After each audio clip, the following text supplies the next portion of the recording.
Assalamualaikum warahmatullahi wabarakatuh. Baik teman-teman, pada sesi 3 ini kita akan coba mendedah beberapa macam teori yang ada dalam modul 1, 2, dan 3.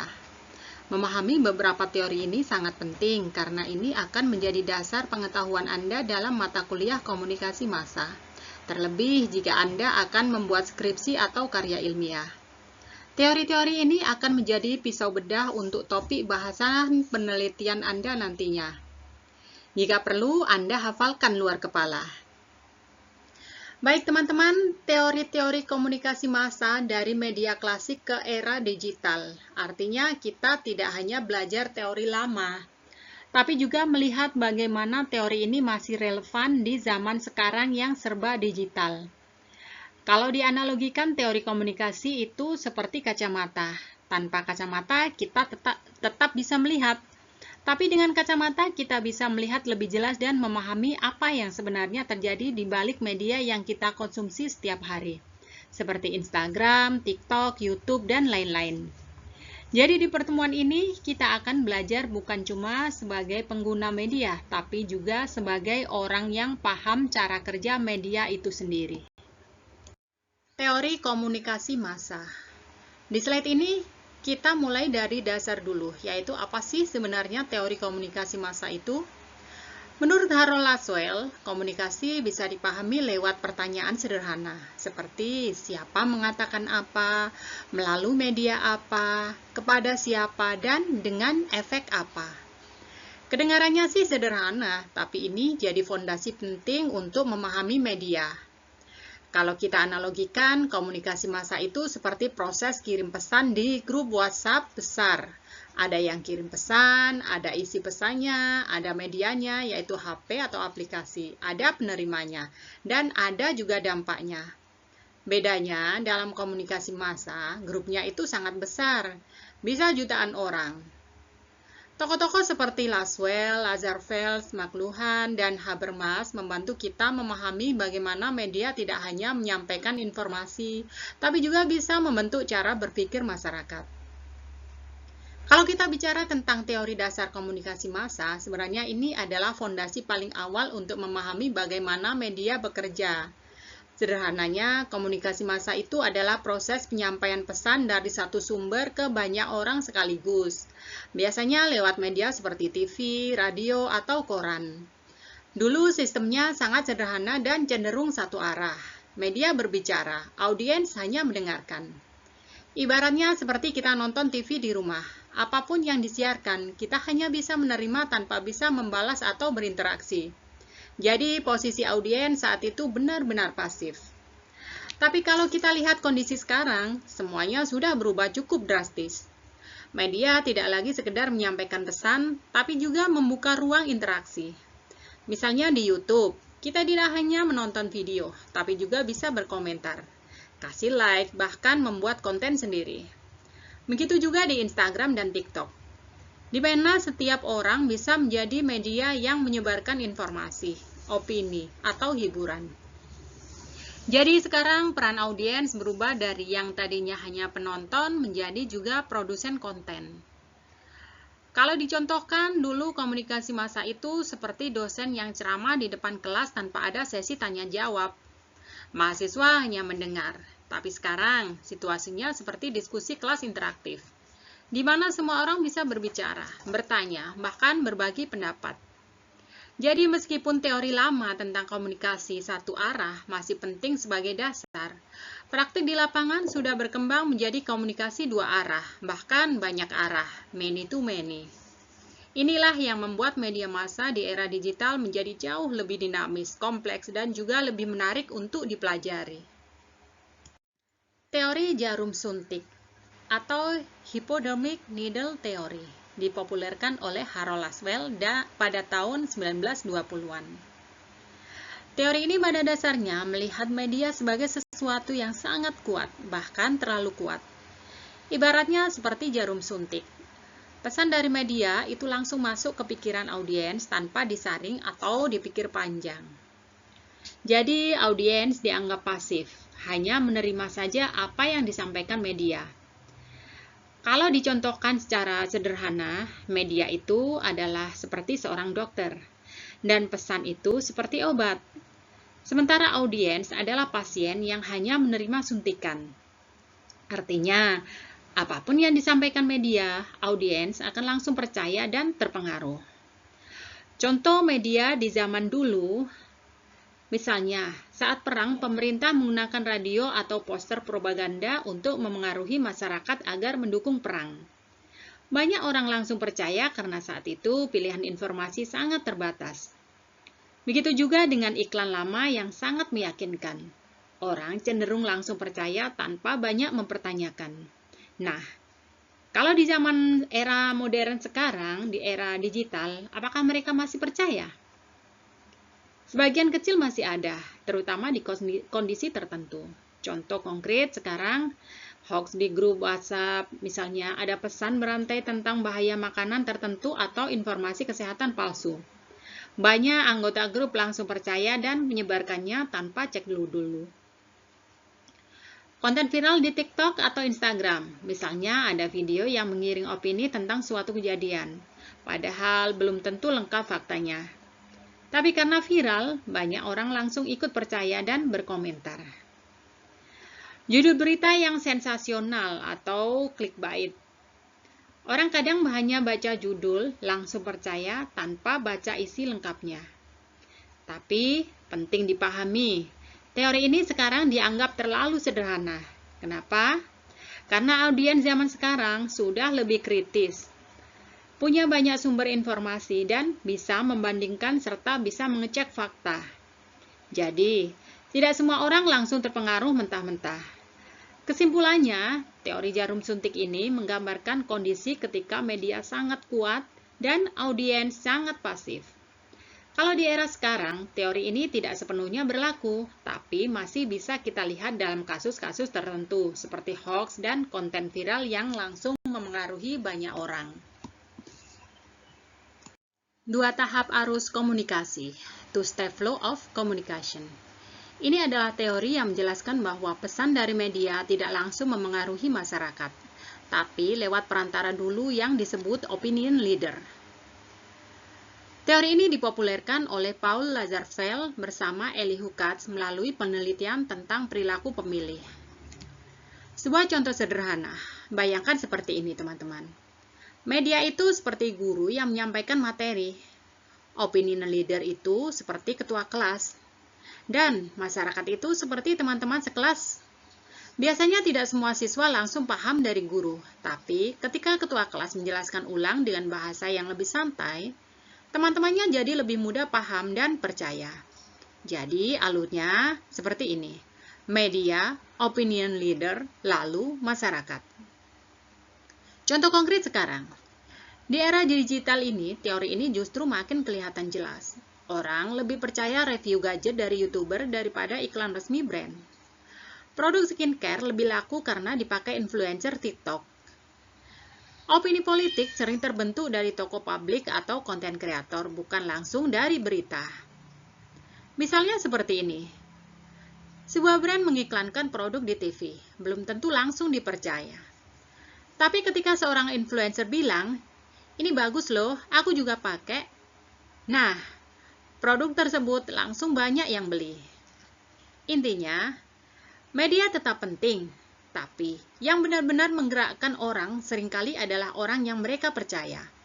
Dan di era sekarang, opinion leader itu bukan lagi tokoh formal saja, tapi bisa siapa saja yang punya pengaruh di media sosial. Limited Effects Theory.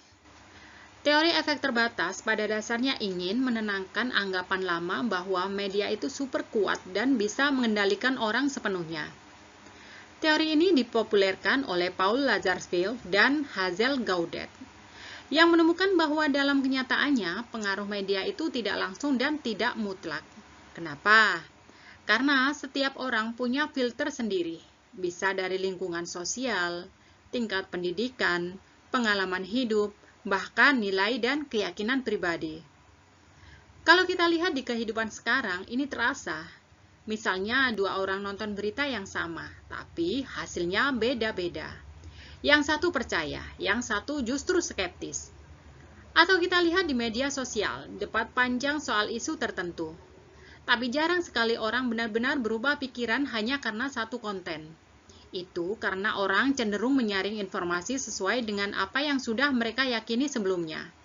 Jadi, media bisa memengaruhi tapi tidak bisa memaksa orang untuk berpikir atau bertindak dengan cara tertentu. Intinya, teori ini mengingatkan kita bahwa audiens itu bukan objek yang pasif, tapi individu yang punya latar belakang dan cara berpikir sendiri. Media tetap punya peran, tapi bukan satu-satunya faktor penentu. Justru, yang lebih menentukan adalah bagaimana pesan itu diterjemahkan oleh masing-masing orang. Uses and Gratification Theory adalah salah satu teori komunikasi massa yang masih relevan dengan kondisi media saat ini. Teori ini dipopulerkan oleh Eli Howatz bersama J.G. Blumler dan Michael Gurevitz. Inti dari teori ini sederhana tapi sangat penting. Audiens itu aktif, bukan sekedar penerima pasif. Artinya, orang menggunakan media karena mereka punya tujuan atau kebutuhan tertentu yang ingin dipenuhi. Kalau kita lihat di kehidupan sehari-hari, teori ini terasa. Misalnya, saat seseorang membuka TikTok, biasanya tujuannya untuk hiburan, scroll video lucu atau refreshing setelah capek. Lalu ketika membuka LinkedIn, mindsetnya berubah. Lebih ke urusan profesional seperti cari kerja, networking, atau membangun personal branding. Sementara itu, banyak orang mendengarkan podcast untuk belajar hal baru atau menambah wawasan. Jadi, media yang digunakan bisa berbeda-beda, tergantung kebutuhan saat itu. Kalau dianalogikan, media itu seperti menu makanan dan audiens adalah orang yang lapar. Setiap orang punya selera berbeda-beda. Ada yang ingin hiburan, ada yang ingin informasi, ada juga yang ingin koneksi sosial. Jadi mereka akan memilih menu yang sesuai dengan kebutuhannya. Disinilah letak pergeseran penting dalam komunikasi massa. Kalau dulu media dianggap sangat kuat dan mengontrol audiens, sekarang justru sebaliknya, audiens yang mengontrol media. Mereka bebas memilih, memilah, bahkan meninggalkan media yang tidak sesuai dengan kebutuhannya. Jadi, kekuatan tidak lagi sepenuhnya ada di media, tapi sudah berpindah tangan menjadi ke tangan pengguna. Baik teman-teman, kita sudah sampai di teori yang ketujuh, yaitu teori agenda setting. Teori ini menjelaskan bahwa media punya kekuatan besar dalam mengarahkan perhatian kita, meskipun tidak selalu bisa mengatur apa yang kita harus pikirkan. Teori ini dipopulerkan oleh Maxwell Malcolm dan Donald Shaw. Intinya sederhana, media itu seperti lampu sorot. Isu yang sering disorot akan terlihat penting, sedangkan yang jarang dibahas akan terasa tidak terlalu penting. Bisa dikatakan media itu sebenarnya tidak memaksa kita untuk setuju pada suatu pendapat, tapi media bisa membuat kita fokus pada topik tertentu.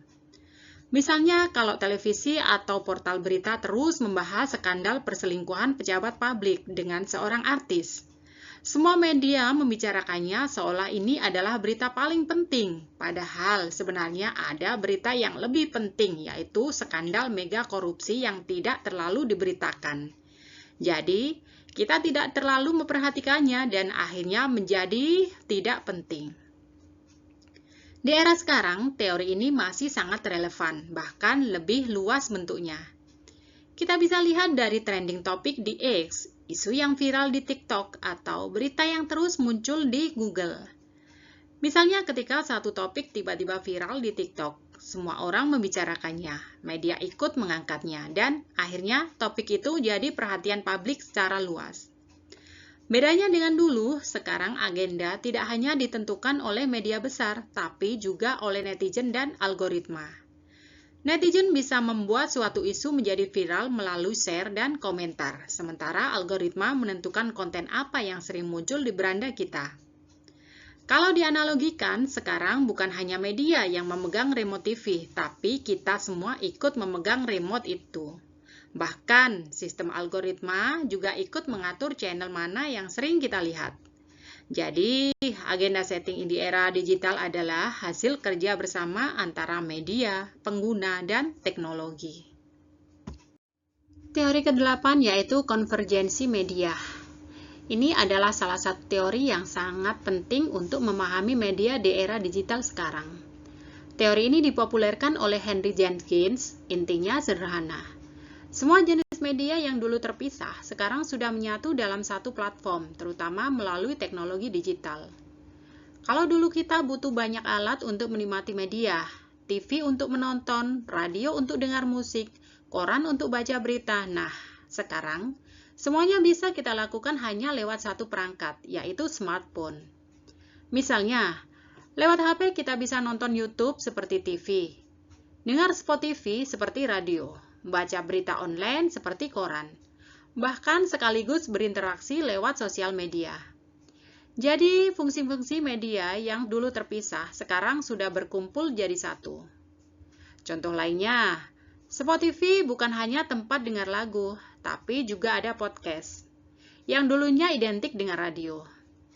YouTube juga bukan cuman seperti televisi, tapi juga ada komentar, like, dan interaksi sosial seperti media sosial. Artinya, batas antara media sudah semakin kabur, bahkan bisa dibilang hampir hilang. Kalau dianalogikan, dulu media itu seperti alat dapur yang berbeda-beda. Ada kompor, oven, blender, semuanya punya fungsi sendiri. Tapi sekarang, semua fungsi itu seperti digabung dalam satu alat canggih yang bisa melakukan banyak fungsi sekaligus.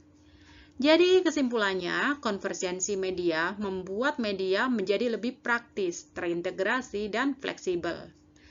Tapi juga membuat persaingan antar media semakin ketat karena semuanya bermain di platform yang sama. Determinisme teknologi. Ini adalah teori yang menjelaskan bahwa teknologi bukan hanya alat bantu, tapi punya peran besar dalam membentuk cara kita berkomunikasi, berpikir, bahkan hidup sehari-hari. Teori ini dipopulerkan oleh Marshall McLuhan, yang terkenal dengan gagasannya bahwa media itu sendiri adalah pesan. The medium is the message. Maksudnya, bukan hanya isi pesan yang penting, tapi juga teknologi atau media yang kita gunakan itu ikut memengaruhi cara kita memahami dunia. Kalau kita lihat di kehidupan sekarang, teori ini terasa banget. Dulu orang baca berita lewat koran pagi, sekarang cukup buka smartphone dan scroll berita kapan saja. Cara kita menerima informasi jadi lebih cepat, singkat, bahkan cenderung instan. Lalu dengan adanya AI, konten sekarang bisa dibuat lebih cepat, bahkan tanpa campur tangan manusia sepenuhnya. Sementara media sosial mengubah cara kita bersosialisasi, yang dulu harus tatap muka, sekarang cukup lewat chat, komentar, atau video call. Kalau dianalogikan, teknologi itu seperti jalan tol dalam komunikasi. Jalan tol tidak hanya mempercepat perjalanan, tapi juga mengubah kebiasaan orang. Dari yang dulu lewat jalan kecil, sekarang semua beralih ke jalan cepat. Begitu juga teknologi. Tidak hanya membantu komunikasi, tapi juga mengubah pola, kebiasaan, bahkan budaya. Jadi intinya, dalam teori ini, teknologi bukan sekedar alat netral, tapi punya kekuatan untuk membentuk cara kita hidup dan berinteraksi. Karena itu, setiap perkembangan teknologi pasti akan membawa perubahan dalam cara manusia berkomunikasi. Sampai pada teori yang ke-10, yaitu Political Economy of Media. Teori ini banyak dikembangkan oleh tokoh seperti Dallas Maity. Intinya, teori ini mengatakan bahwa media itu tidak benar-benar netral karena selalu dipengaruhi oleh kekuatan ekonomi dan kekuasaan. Jadi, apa yang kita lihat di media seringkali bukan hanya teori informasi, tapi juga terkait dengan kepentingan bisnis dan politik di baliknya. Kalau kita lihat di era sekarang, contohnya sangat jelas, misalnya di YouTube atau Instagram. Konten yang muncul di beranda kita sebenarnya sudah dipilih oleh algoritma. Artinya, kita tidak sepenuhnya bebas memilih, tapi diarahkan oleh sistem. Lalu platform besar seperti Google atau Meta punya kendali besar dalam menentukan informasi mana yang lebih terlihat dan mana yang tenggelam. Belum lagi banyak konten yang dibuat dengan tujuan utama mencari perhatian, klik, dan keuntungan, bukan semata-mata untuk memberikan informasi yang berkualitas. Jika dicontohkan, media itu seperti pasar. Di pasar, yang ditampilkan di depan biasanya barang yang paling laku atau paling menguntungkan, bukan selalu yang paling penting atau yang paling berkualitas. Begitu juga dengan media, apa yang sering kita lihat belum tentu yang paling benar atau paling penting, tapi bisa jadi yang paling menguntungkan bagi pihak tertentu. Jadi kesimpulannya, meskipun media sekarang terlihat bebas dan terbuka, sebenarnya masih ada kekuatan besar di belakangnya yang mengatur arus informasi. Karena itu, sebagai pengguna media, kita perlu kritis, tidak hanya melihat isi pesan, tapi juga mempertanyakan siapa yang diuntungkan dari pesan tersebut. Akhirnya kita sampai pada kesimpulan. Kalau dirangkum secara sederhana, perkembangan media masa sekarang itu menunjukkan perubahan besar dalam cara kita berkomunikasi. Dulu, audiens cenderung pasif, hanya menerima informasi dari media seperti TV, radio, atau koran.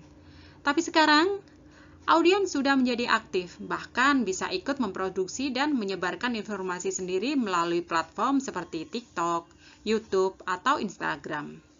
Selain itu, pola komunikasi juga berubah dari yang awalnya satu arah menjadi interaktif. Kalau dulu kita hanya bisa menonton atau mendengar, sekarang kita bisa langsung komentar, berdiskusi, bahkan berdebat secara real-time di media digital. Perubahan lainnya adalah dari media yang terpusat menjadi media yang menyebar. Dulu informasi hanya dikuasai oleh media besar, tapi sekarang siapa saja bisa menjadi media dengan bantuan teknologi digital. Inilah yang membuat arus informasi jadi lebih cepat, luas, dan tidak terbatas. Yang paling penting untuk dipahami, tidak ada satu teori komunikasi yang bisa menjelaskan semua fenomena ini secara utuh. Setiap teori punya sudut pandang masing-masing. Ada yang melihat kekuatan media, ada yang menekankan peran audiens, ada juga yang mengkritisi kekuasaan di balik media. Karena itu, untuk memahami media massa saat ini, kita tidak bisa hanya mengandalkan satu teori saja, tapi perlu menggabungkan berbagai teori agar mendapatkan gambaran yang lebih lengkap dan kritis. Cukup sekian dari saya, terima kasih banyak. Jika ada pertanyaan, silakan tulis di kolom komentar. Wassalamualaikum warahmatullahi wabarakatuh.